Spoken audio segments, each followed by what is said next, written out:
Everyone, welcome back to all of you guys. ये coordinate geometry का lecture number 2 है, but आपने अगर लेक्चर नंबर 1 अटेंड नहीं किया है then please visit my playlist, या फिर मैं डिस्क्रिप्शन बॉक्स में भी लिंक डाल दूंगी। आप पहले उसको देख लेना फिर इसको देखना, राइट। तो फिर आपको कोऑर्डिनेट ज्योमेट्री के सारे कॉन्सेप्ट्स बहुत बढ़िया से क्लियर हो जाएंगे, राइट। हम लोग इसे सही 7.1 सॉल्व कर रहे थे, जिसमें कि मैंने स्टार्टिंग के 3 क्वेश्चंस का डिस्कशन कर दिया था लास्ट वाले वीडियो में। तो आज हम लोग 4 के आगे कंटिन्यू करेंगे, ठीक है। तो देखो 4 नंबर क्वेश्चन कह रहा है कि आपको ये 3 वर्टिसेस दिए गए हैं। ये वर्टिसेस, ये वर्टेक्स ए मान लो, इसको बी मान लो, इसको सी मान लो। आपको बता देना है कि तीनों वर्टिसेस जो है आइसोसेलेस ट्रायंगल के हैं कि नहीं हैं, ठीक है। आइसोसेलेस ट्रायंगल का प्रॉपर्टी क्या होता है भाई? तो देखो आइसोसेलेस ट्रायंगल में इसको मान लो वर्टेक्स ए, ये बी एंड ये सी, ठीक है। इसमें से कोई भी 2 साइड जो है ना इक्वल होना चाहिए, कोई भी 2 साइड इक्वल होना चाहिए। तो देखो यहाँ पे हम लोग क्या करेंगे, ए बी का डिस्टेंस निकाल लेंगे, बी सी का भी डिस्टेंस निकाल लेंगे और सी ए का डिस्टेंस निकाल लेंगे, ठीक है।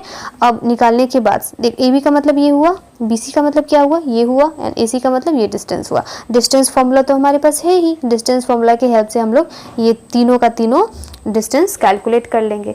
अब यहाँ पे कोई भी 2 जो है ना इक्वल आना चाहिए, ठीक है ना, कोई भी 2 इक्वल आना चाहिए। अगर आता है तो वो आइसोसेलेस ट्रायंगल हो जाएगा, यानी कि जो कंडीशंस दिए गए हैं वो सेटिस्फाई हो जाएंगे।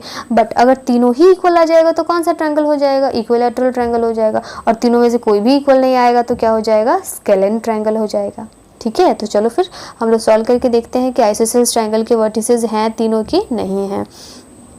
इसको मैं ए मान लेती हूँ, इसको मैं बी मान लेती हूँ, इसको मैं सी मान लेती हूँ। तो हम लोग सबसे पहले क्या कैलकुलेट करेंगे? ए बी कैलकुलेट कर लेते हैं, ठीक है।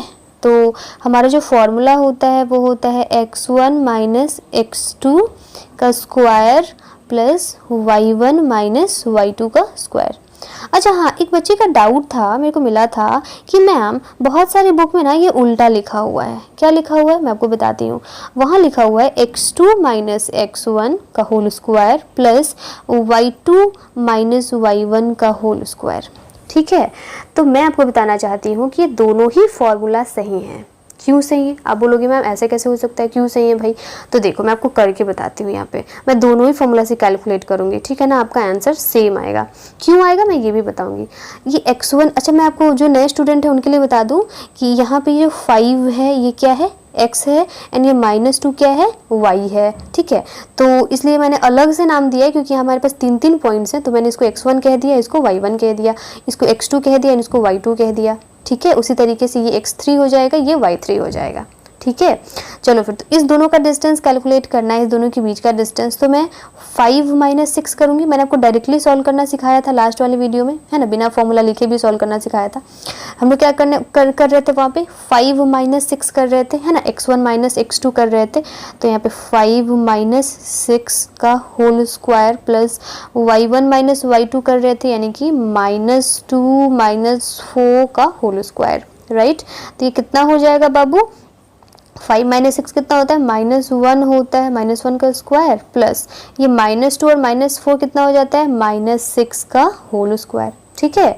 चलिए फिर इसको हम लोग अभी यहीं पे इतना ही रहने देते हैं, ठीक है ना। इसके आगे सॉल्व नहीं करेंगे क्योंकि हम लोग को तो टेस्ट करना है ना कि हमारा दोनों फॉर्मूला सही है कि नहीं है। तो चलो फिर हम लोग ना इस वाले फॉर्मूला से अब बनाएंगे। देखो यहाँ पे रूट अंडर, यहाँ पे क्या था? उल्टा था, x2 माइनस x1। तो यहाँ पे x2 क्या है? 6 है, यानी कि 6 माइनस x1 क्या है? 5 है। तो 6 माइनस 5 उल्टा, ठीक है ना, उल्टा। यहाँ पे हमने क्या किया था? 5 माइनस 6 किया था, बट अभी हम लोग क्या करेंगे? 6 माइनस 5 करेंगे। क्यों करेंगे? क्योंकि हम लोग तो टेस्ट कर रहे हैं ना कि दोनों फॉर्मूला सही है कि नहीं है।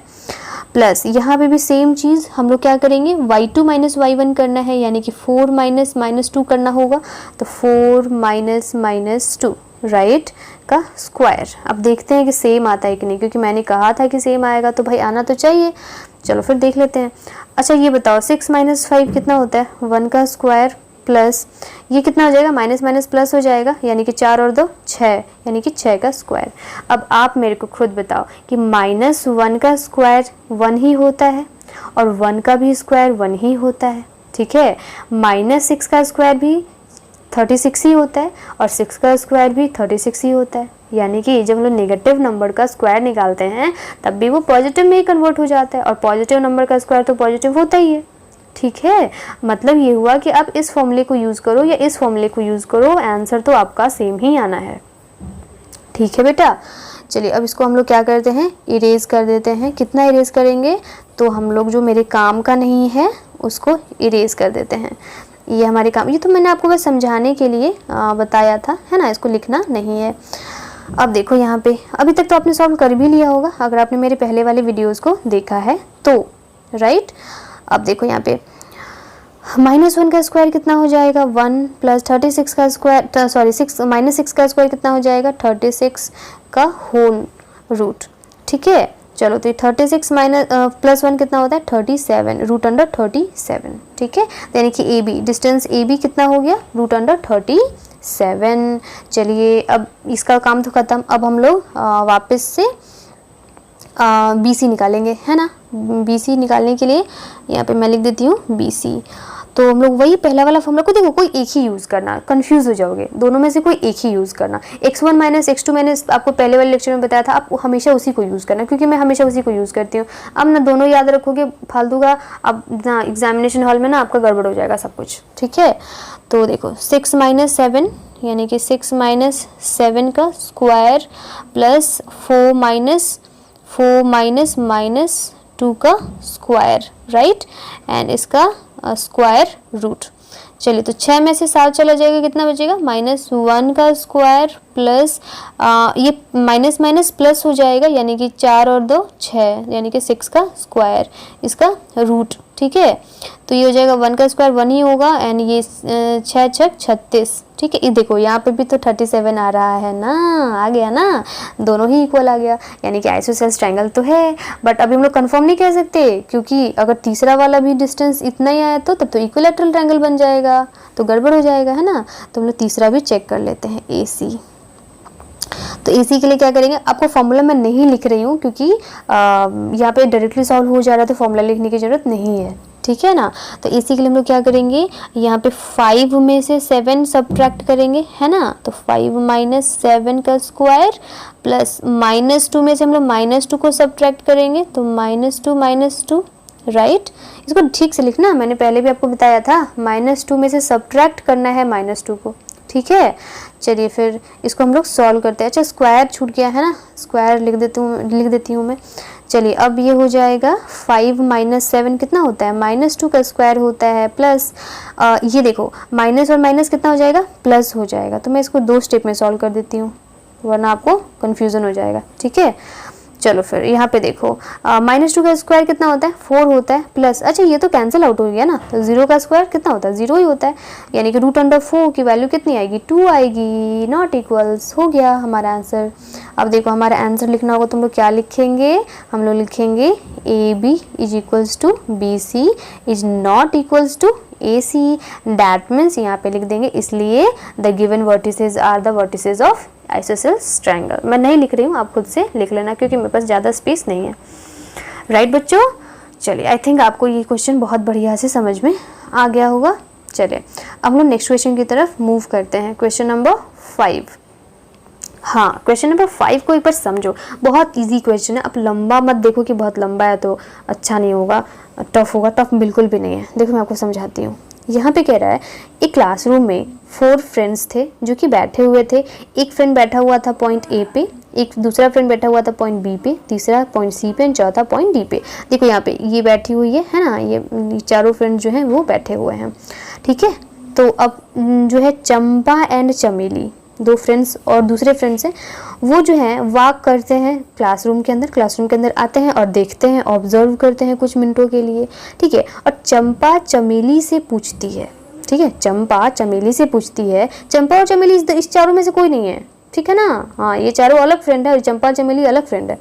तो चंपा चमेली से पूछती है कि don't you think ABCD is a square. ये जो चारों बैठे हुए हैं कॉर्नर पे, तो तुमको नहीं लगता कि स्क्वायर फॉर्म कर रहे हैं। तो चमेली बोलती है कि ना, ऐसा बिल्कुल भी नहीं है। ठीक है, तो आपको क्या करना है ना कि डिस्टेंस फॉर्मूला को यूज़ करके बताना है कि चंपा सही बोल रही थी कि चमेली सही बोल रही थी। अगर ये यस आता है, अगर ये स्क्वायर आता है, तो मतलब चंपा सही बोल रही थी। ठीक है। और अगर नो आता है तो मतलब चमेली सही बोल रही थी। चलो फिर देखते हैं। तो देखने के लिए सबसे पहले तो आपको पूछना चाहिए कि मैम आप मेरे को बताओ कि ये जो ए है, ये बी है, ये सी है, ये डी, सबका तो एड्रेस दिया ही नहीं है। एड्रेस का मतलब एक्स और वाई की वैल्यू दी ही नहीं है कार्टेशियन प्लेन पे। तो कोई बात नहीं ना, निकाल लेंगे। ग्राफ किस लिए दिया है? निकालने के लिए तो दिया है ना। चलो फिर निकाल लेते हैं। आप पहले खुद निकालो, फिर मेरा वीडियो देखना, है ना, पॉज करके निकालो। देखो ए का मैंने आपको बताया था ना फर्स्ट वाले वीडियो में। यहाँ पे देखो नीचे जाएंगे हम लोग, ये 3 पहले एक्स एक्सिस लिखते हैं ना, तो पहले लिखेंगे 3 कॉमा, अच्छा उसके बाद से वाई एक्सिस देखो यहाँ पे जो ये 4, ठीक है, तो 3,4 ये हो जाएगा ए का पॉइंट। बी का पॉइंट निकालो बेटा। बी का पॉइंट हो जाएगा, पहले नीचे जाएंगे यानी कि 6 एंड ये हम लोग इधर जाएंगे तो ये हो जाएगा 7, ठीक है। चलो फिर सी का पॉइंट कैलकुलेट कर लेते हैं। सी का पॉइंट कितना है? 9 एंड ये इधर जाएगा वाई एक्सिस की तरफ तो 4, राइट। एंड डी का पॉइंट कितना हो जाएगा? 6 एंड कॉमा ये इधर जाएगा तो ये 1। आई थिंक आपको ये कैलकुलेट करना आता है, ठीक है। 9th क्लास में भी तो आपने किया था ना, बहुत सारे क्वेश्चन सॉल्व किए थे, तो मेरे को लगता है कि आपको ये चीज़ें आती हैं, ठीक है। चलिए फिर अब हम लोग इसको कैलकुलेट करके देखते हैं कि भाई स्क्वायर है कि नहीं है। बट रुको, उसके पहले तो आपको पता होना चाहिए ना कि मैम स्क्वायर है कि नहीं, ये पता लगाएंगे कैसे, ठीक है। तो देखो मैं आपको बताती हूँ कैसे पता लगाएंगे। अच्छा मेरे को बताओ स्क्वायर की क्या क्या प्रॉपर्टी होती है। स्क्वायर की सबसे पहली प्रॉपर्टी तो ये होती है कि मैम ये चारों साइड्स जो है ना इक्वल होने चाहिए। इसका मतलब ये हुआ कि किसी बच्चे ने कह दिया कि भाई ये चारों जो पॉइंट हैं इसको बैठा दो, डिस्टेंस निकाल लो। तो अगर आपका distance A B equals to B C equals to C A sorry C D is equals to D A, अगर सेम आता है तो मतलब है कि ये स्क्वायर है, ठीक है। तो किसी दूसरे बच्चे ने कहा कि नहीं मैम बिल्कुल भी नहीं, ये तो रोम्बस भी हो सकता है, ठीक है ना, रोम्बस भी हो सकता है। तो मैंने कहा हाँ बात तो सही बोल रहा है भाई सेकंड वाला स्टूडेंट, ये रोम्बस भी हो सकता है क्योंकि रोम्बस में भी तो चारों साइड्स इक्वल होते हैं, ठीक है। यानी कि आपको डायगोनल्स भी बताने पड़ेंगे कि इक्वल हैं कि नहीं हैं। क्यों? क्योंकि स्क्वायर के डायगोनल्स भी इक्वल होते हैं, ठीक है। स्क्वायर के डायगोनल्स भी इक्वल होते हैं, बट रोम्बस के डायगोनल्स इक्वल नहीं होते। देखो ना, देखने से ही लग रहा है एक बड़ा है एक छोटा है, ठीक है। हमेशा याद रखना, आपने 8th क्लास में पढ़ा था बट फिर भी भूल गए होगे, कोई बात नहीं है, ह्यूमन नेचर है भूल जाना, अभी याद रखो, ठीक है। यानी कि हम लोग इतना अगर कैलकुलेट करोगे ना, एग्जाम में छोड़ दोगे ना, तो आपका मार्क्स कट जाएगा, कुछ ना कुछ मार्क्स तो कटेगा। आपको डायगोनल्स भी दिखाना पड़ेगा, दैट मीन्स आपको ए सी इक्वल्स टू बी डी भी दिखाना पड़ेगा, ठीक है बेटा। चलिए फिर हम लोग कैलकुलेट कर ही लेते हैं फटाफट। वैसे आपको तो आता है कैलकुलेट करने ना, आप खुद से करो ना, आप वीडियो को पॉज करो, खुद से सॉल्व करो। अगर सॉल्व नहीं होता है, ठीक है, आंसर नहीं आता है तो मेरा एक बार रिज्यूम करके मिलाना कि क्या गलती करे थे, ठीक है। क्योंकि मैथ जो है ना हमेशा बनाने से आता है, सीखने मतलब देखने से नहीं आता है, उसको सॉल्व करने से आता है। तो इस वजह से आप इसको सॉल्व करना सीखो। यहाँ पे डी 6,1 मैंने सही लिखा है ना। चलिए अब इसको हम लोग सॉल्व करेंगे। तो अरे सॉरी यहाँ पे मैंने ए भी लिख दिया ना, हाँ सिर्फ ए होगा। आप तो इंटेलिजेंट हो ना, मेरे से कभी कभी गलती हो जाती है, आपसे नहीं होनी चाहिए, ठीक है। चलो ये पहले हम लोग ए बी निकालेंगे, है ना। तो ए बी कैलकुलेट करने के लिए हम लोग निकालेंगे इसको रूट अंडर 3 माइनस 6, ठीक है, x1 माइनस x2। तो 3 माइनस 6 का होल स्क्वायर प्लस 4 माइनस 7 का होल स्क्वायर, ठीक है, कोई दिक्कत। चलिए इसका हो जाएगा रूट अंडर -3, क्योंकि 6 में से 3 में से 6 जाता है तो कितना होता है -3 होता है, प्लस ये हो जाएगा -3, यहाँ पे भी 4 में से 7 जाएगा तो यहाँ पे भी -3 ही होगा। तो ये हो जाएगा 3 3 जा 9 प्लस 3 3 जा 9, यानी कि ये हो। अच्छा बहुत सारे बच्चे पता है यहाँ पे क्या करेंगे, यहाँ पे सोचेंगे ना कि मैम हम लोग क्या करते हैं ना, यहाँ पे 9 को निकाल लेते हैं 3, यानी यहाँ पे भी 9 को निकाल लेते हैं 3, क्योंकि 3 का स्क्वायर होता है 9, है ना, 9 का स्क्वायर रूट होता है 3। तो नहीं, बिल्कुल नहीं, गलत हो जाएगा बच्चे, यहाँ पे बीच में प्लस है, ठीक है ना। तो पहले इसको हम लोग ऐड करेंगे तब इसका स्क्वायर रूट निकालेंगे, ठीक है ना, हाँ इसको ध्यान में रखना। तो ये हो जाएगा 9 9 18 का स्क्वायर रूट निकालना है, ठीक है ना। आप ऐसे अगर करोगे ना कि इसको 3 निकाल लेते हैं, इसको भी 3 निकाल लेते हैं, 3 3 कितना हो जाएगा 6 हो जाएगा, तो ये बिल्कुल गलत है क्योंकि बीच में यहाँ पे प्लस है, ठीक है। चलिए इसको मैं इरेज कर देती हूँ, यानी कि हमारा आंसर कितना आ गया 18 रूट अंडर 18। अच्छा, रूट अंडर 18 को और तोड़ना मैंने सिखाया था ना आपको, यहाँ पे तोड़ना पड़ेगा ना। तो देखो यहाँ पे 18 का प्राइम फैक्टराइजेशन कर लो, 2 9 3 3, राइट। जो कपल है उसमें से एक बाहर आ जाएगा, जो कपल नहीं है वो रूट के अंदर ही रह जाएगा, यानी कि 3√2। चलिए फिर इसको मैं इरेज कर देती हूँ, यानी कि ए बी तो मेरे को पता चल गया। अब हम लोग क्या करेंगे, अब हम लोग बी सी कैलकुलेट कर लेते हैं। तो देखो बी सी कैलकुलेट करने के लिए यहाँ पे एक मिनट, हाँ यहाँ पे 6 जो है 6 x1 मान लो एंड इसको x2 मान लो, ठीक है। तो ये 6 - 9, पता है मैंने आपको वो लिखना, फॉर्मूला लिखना क्यों छुड़वा दिया, क्योंकि यहाँ पे ना हम लोग x1 x2 x3 x4 करते रह जाते हैं ना, फॉर्मूला ही लिखते रह जाते, गड़बड़ हो जाता सब कुछ, है ना। इस वजह से मैंने बोला था आपको स्टार्टिंग में, अब फॉर्मूला मत लिखना, बस याद रखना फॉर्मूला लिखना मत, ठीक है ना। 2 पॉइंट्स के बीच का डिस्टेंस तो पता चल जाता है आराम से फॉर्मूले से, पर जब भी 3 या 4 पॉइंट्स दिए होते हैं ना, तो वहाँ पे दिक्कत आ जाती है फॉर्मूला लिखने में, ठीक है। तो अब उसी में कंफ्यूज उलझ के रह जाओगे, इस वजह से मैंने आपको कहा था कि डायरेक्टली हम लोग सॉल्व करेंगे। देखो तो यहाँ पे हम लोग क्या करेंगे, 6 में से 9 को सब्ट्रैक्ट कर लेंगे, और उसके बाद से फिर से क्या करेंगे, ये इसको y1 मान लो, इसको y2 मान लो, तो 7 - 4 ये हो जाएगा 7 - 4 का स्क्वायर, राइट। तो 6 - 9 कितना हो जाएगा, -3 का स्क्वायर प्लस ये हो जाएगा 3 का स्क्वायर। यहाँ पे भी सेम ही आ रहा है ना 3 3 जा 9 प्लस 3 3 जा 9, यहाँ पे भी तो सेम ही आ रहा है। तो मैं डायरेक्टली 3√2 लिख देती हूँ, यानी कि लगता है कि स्क्वायर तो है, नहीं अभी नहीं कुछ कह सकते हैं ना। अभी हम लोगों को 2 पॉइंट तो और निकालने हैं ना, फिर डायगोनल भी निकालना है। चलो फिर तो इसको आगे हम लोग सॉल्व करते हैं, सी डी, ठीक है, सी डी निकालते हैं। तो पॉइंट सी कितना था, अपने कॉपी में आप लोग देख लो, क्योंकि आप लोगों के पास तो होगा ना लिखा हुआ, मैंने इरेज कर दिया। यहाँ सी पॉइंट है एंड ये पॉइंट डी है, डी कितना था 6,1 था, है ना, यही था। चलिए फिर तो हम लोग क्या करेंगे, सी डी कैलकुलेट करना है, 9 में से 6 को सब्ट्रैक्ट करेंगे, तो यहाँ रूट अंडर 9 - 6 का होल स्क्वायर प्लस 4 - 1 का होल स्क्वायर, राइट। 9 में से 6 जाएगा, कितना बचेगा 3 का स्क्वायर। अरे लगता है ये भी सेम ही आएगा, है ना, यहाँ पे भी सेम ही आ रहा है। देखो कितना आया था 18, रूट अंडर 18, मैं डायरेक्टली यहाँ पे 3√2 लिख दूँ क्या, है ना, ठीक है। चलो फिर हम लोग आगे कैलकुलेट कर लेते हैं डी ए। तो डी ए कैलकुलेट करूँगी तो पॉइंट ए भी तो चाहिए होगा, तो पॉइंट ए कितना था, पॉइंट ए था 3,4, ठीक है। तो अब हम लोग को इस पॉइंट में और इस दोनों पॉइंट के बीच का डिस्टेंस कैलकुलेट करना है। तो क्या करूँगी, रूट अंडर 6 - 3 कर लेते हैं, तो 6 - 3 का स्क्वायर प्लस 1 - 4 कर लेते हैं, तो 1 - 4 का स्क्वायर, राइट। चलिए तो ये हो जाएगा 3 का स्क्वायर, यहाँ पे भी हो जाएगा, अरे यहाँ पे भी सेम ही आ रहा है, मतलब स्क्वायर है लगता है। तो यहाँ 3 3 जा 9 प्लस 3 3 जा 9, है ना, is equals to root under 18 is equals to 3√2। यहाँ पे भी देखो सेम आ रहा है। चलो फिर चारों डिस्टेंस तो सेम आ गया, मतलब कि ये स्क्वायर भी हो सकता है, रोम्बस भी हो सकता है। तो इस वजह से मैम पहले आप डायगोनल फाइंड करिए। हाँ बिल्कुल, आप तो फाइंड कर भी चुके होगे, मेरे को पता है। चलो फिर डायगोनल फाइंड कर लेते हैं।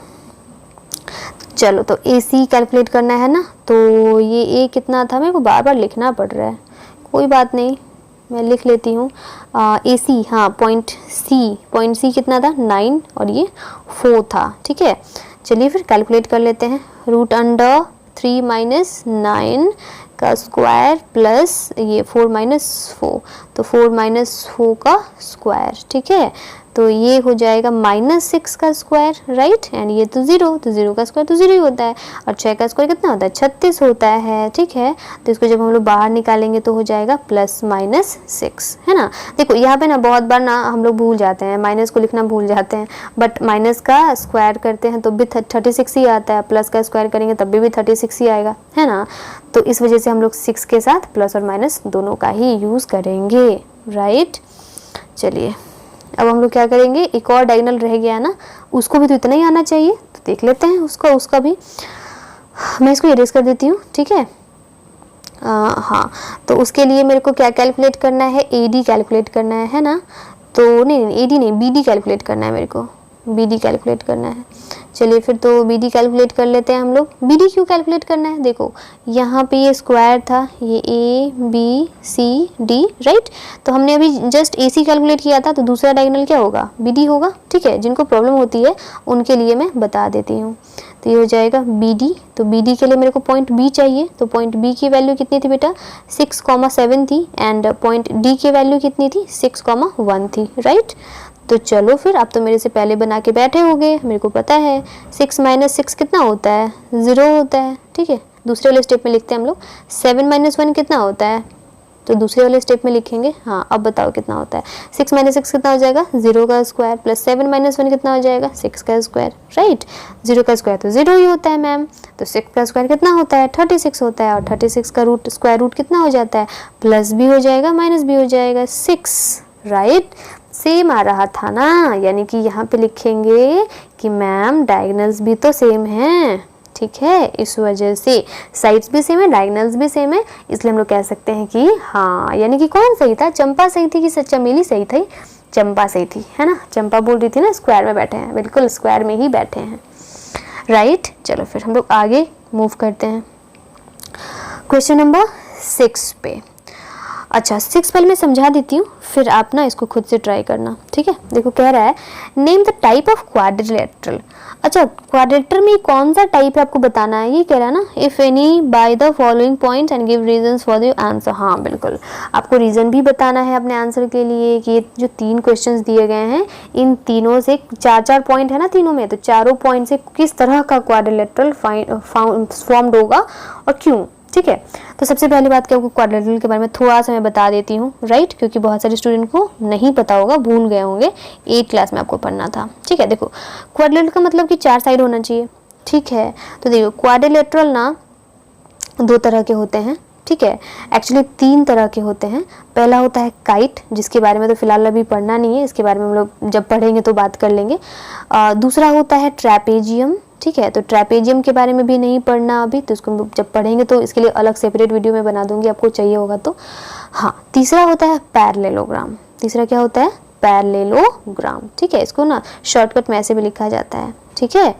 चलिए फिर, तो ये पैरेललोग्राम, ये पैरेललोग्राम इंपॉर्टेंट इसलिए है ना, क्योंकि पैरेललोग्राम की प्रॉपर्टी क्या होती है ना, कि जो है ना ये पेयर जो है ना, ये पैरेलल होता है, ये इसके पैरेलल हो जाएगा एंड ये इसके पैरेलल हो जाएगा, राइट। एंड इक्वल भी होता है, अपोजिट इक्वल भी होता है, अपोजिट साइड, अपोजिट एंगल्स भी इक्वल होते हैं, ठीक है ना। इसको कहते हैं पैरेललोग्राम। पैरेललोग्राम भी 3 तरह का होता है, ठीक है ना, ये इंपॉर्टेंट चीज़ ये है। पैरेललोग्राम भी 3 तरह का होता है।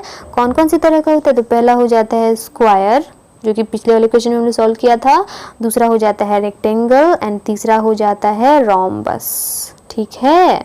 बस चलिए फिर, तो ये 3 तरह का है, तो आपको बता देना है इन तीनों में। इसमें आई थिंक काइट के बारे में नहीं पूछेगा, ट्रैपेजियम के बारे में नहीं पूछेगा, आपको बताना होगा कि स्क्वायर है, रेक्टेंगल है, या रोम्बस है, या फिर पैरेललोग्राम है, ठीक है। चलिए फिर, तो हम लोग इसको बारी बारी से सॉल्व करेंगे, पता लगाएंगे कि ये क्या है, ठीक है। पहला नंबर क्वेश्चन को सॉल्व कर लेते हैं। हाँ, तो मैंने जो मेन चीज़ था वो तो बताया ही नहीं, डिलीट कर दिया। देखो यहाँ पे हम लोग सबसे पहले तो डिस्टेंस फाइंड करेंगे, राइट। 4 साइड हैं तो ऑब्वियसली 4 वर्टिसेस तो होंगे ही हमारे पास, तो सबसे पहले तो हम लोग इस चारों के वर्टिसेस फाइंड करेंगे, ठीक है ना। अगर चारों डिस्टेंस सेम आते हैं, वर्टिसेस के बीच में चारों डिस्टेंस सेम आते हैं, तो मतलब स्क्वायर है, ठीक है। आंख बंद करके स्क्वायर है, नहीं बिल्कुल नहीं, रोम्बस भी तो हो सकता है ना, जस्ट मैंने बताया था। यानी कि अगर चारों डिस्टेंसेस सेम आ भी जाते हैं ना, तो आपको डायगोनल तो कैलकुलेट करना ही पड़ेगा, ताकि आप बता सको कि भाई स्क्वायर है कि रोम्बस है, ठीक है। तो सबसे पहले तो आपको डिफ्रेंशिएट करने आ गया स्क्वायर और रोम्बस में। अच्छा, अगर अपोजिट साइड्स इक्वल होंगे, ठीक है, अपोजिट साइड्स अगर इक्वल होंगे, तो मतलब कि वो या तो रेक्टेंगल हो सकता है या फिर डायरेक्टली पैरेललोग्राम ही हो सकता है। अब दोनों में क्या डिफरेंस है मैम, कैसे पता लगाएंगे कि रेक्टेंगल है कि पैरेललोग्राम है। तो देखो, ये रेक्टेंगल तब होगा ना जब यहाँ पे जो डायगोनल्स होंगे वो इक्वल होंगे, ठीक है। रेक्टेंगल के डायगोनल्स जो होते हैं वो इक्वल होते हैं, राइट। पैरेललोग्राम के डायगोनल्स इक्वल हो ये जरूरी नहीं है, क्योंकि पैरेललोग्राम का एक पार्ट रोम्बस है, रोम्बस में डायगोनल्स इक्वल नहीं होते हैं, ठीक है। तो चलिए फिर पता लगाते हैं भाई कि क्या है, चारों में से क्या है। तो देखो, हाँ, ये पहला नंबर क्वेश्चन देखो, इसको ना पॉइंट वाइज मैं बांट देती हूँ। ये पॉइंट ए हो गया, ये पॉइंट बी हो गया, ये पॉइंट सी हो गया एंड पॉइंट डी हो गया, राइट।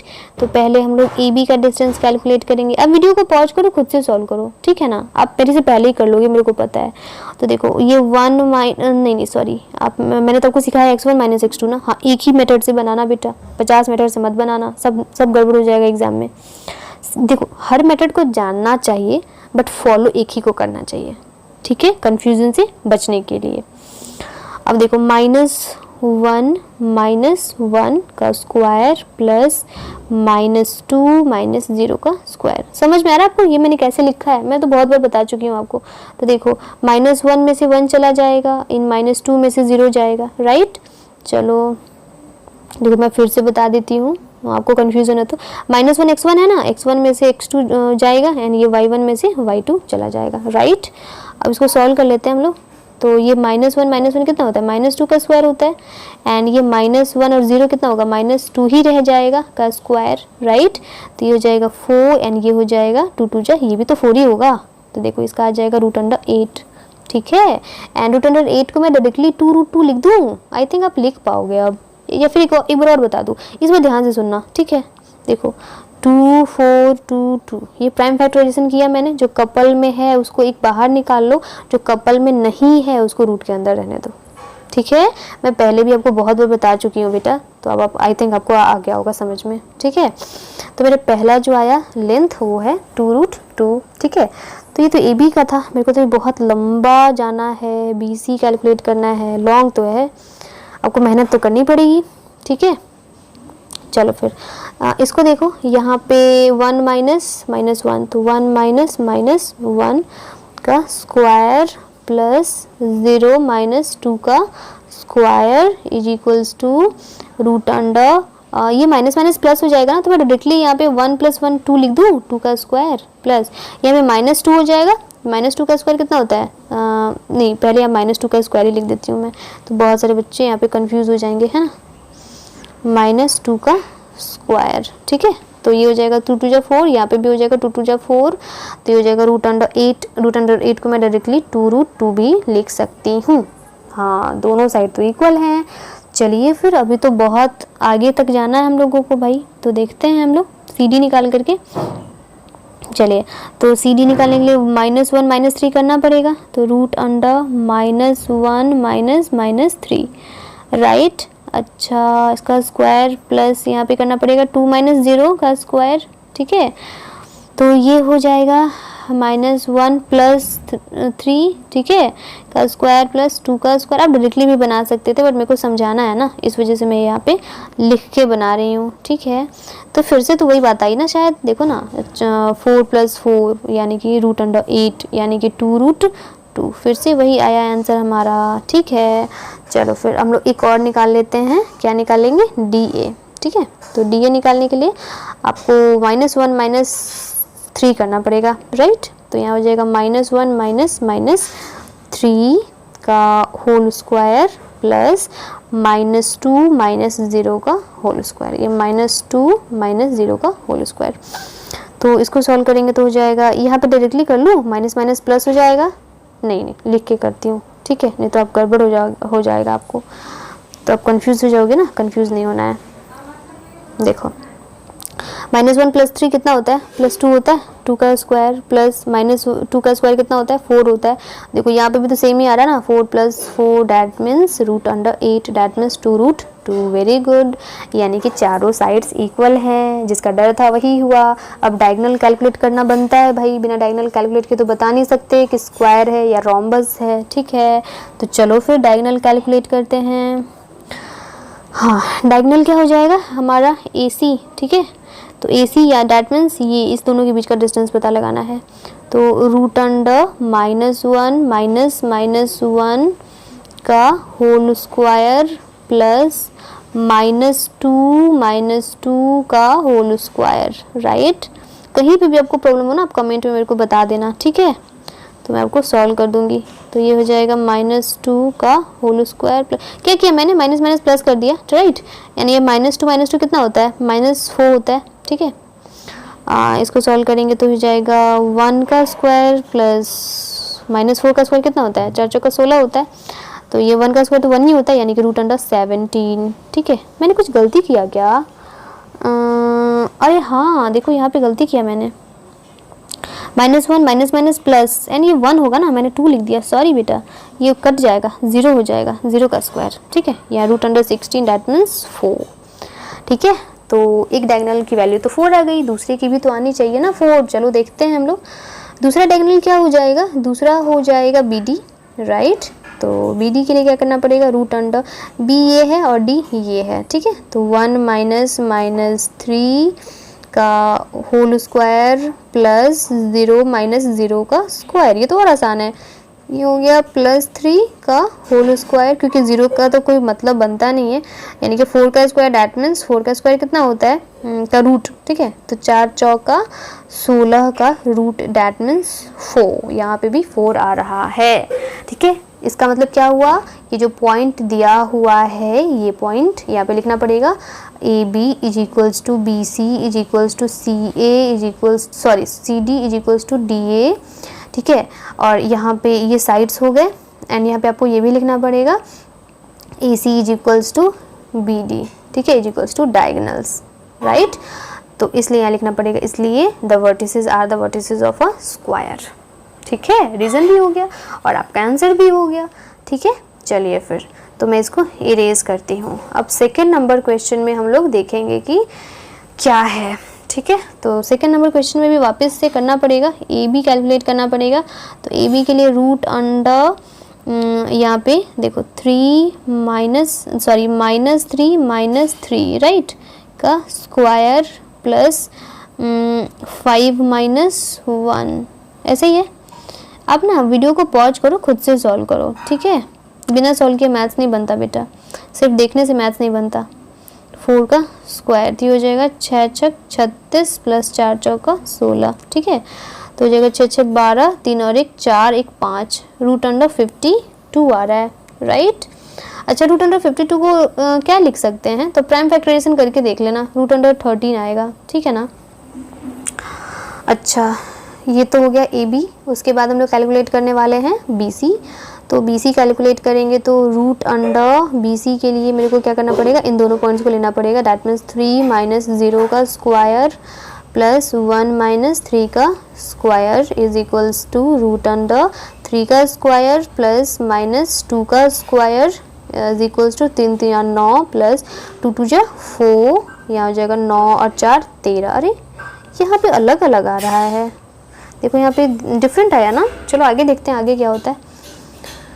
हाँ आगे देखो, मेरे को क्या CD कैलकुलेट करना है ना, तो CD कैलकुलेट करना है तो ये हो जाएगा √0 माइनस 1 का स्क्वायर प्लस 3 - 4 का स्क्वायर, तो ये हो जाएगा +1 का स्क्वायर, राइट। एंड ये हो जाएगा माइनस माइनस प्लस हो जाएगा, यानी कि 3 और 4 कितना होता है 7 का स्क्वायर, दैट मीन्स 1 + 7 = 49। पहले हम लोग ये करेंगे, स्क्वायर करेंगे तब ऐड करेंगे। ठीक है, √अंडर कितना आ गया 50, राइट। इसको हम लोग लिख सकते हैं 5√2। आप लिख करके एक बार देख लेना।